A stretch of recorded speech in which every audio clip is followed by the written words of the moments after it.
नागपूर महानगरपालिकेने 13 मे रोजी एक नोटीस दिली होती की हे मागे जे दिसत आहे ना, हे 61 झाडं ते तोडणार होते.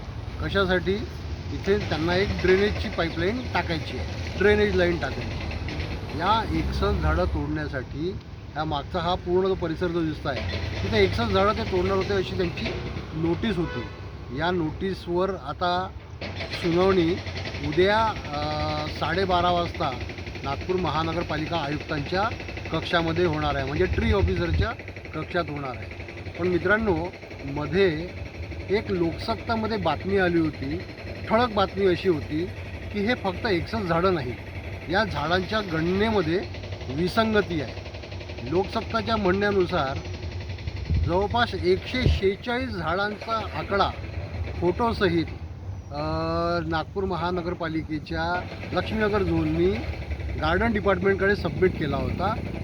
त्यांच्या 146 झाडं तोडण्याची त्यांचा प्रस्ताव होता, पण त्याला कुठंतरी 101 झाडांपर्यंत नागपूर महानगरपालिकेच्या गार्डन डिपार्टमेंटनी आणलं.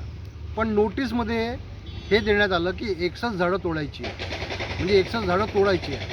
ही सगळी विसंगती जी आहे, 146 झाडं, कुठे 101 झाडं, कुठे 61 झाडं, या सगळ्या विसंगतीला आता उत्तर तुम्हाला मिळेल ते उद्या मिळणार आहे.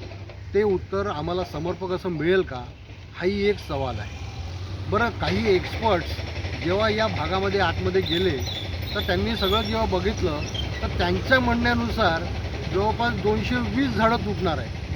म्हणजे त्यांनी जी गणना केली त्याच्यामध्ये 220 झाडं तुटणार आहे. आता नक्की झाडं तुटणार किती?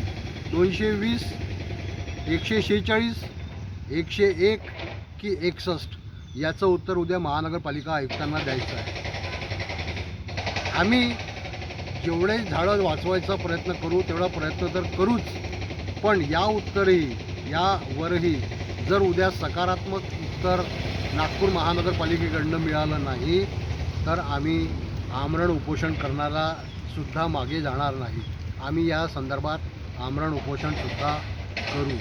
माझी सर्व मित्रांना विनंती आहे की उद्या जी जनसुनावणी आहे 12:30 वाजता सोनेगाव आमराई संदर्भातील 61 झाडासंदर्भातली, 101, 146, 220 काही माहिती नाही, या झाडासंदर्भातली जी जनसुनावणी आहे त्यासाठी सर्व नागरिकांनी जनसुनावणीसाठी नक्की या.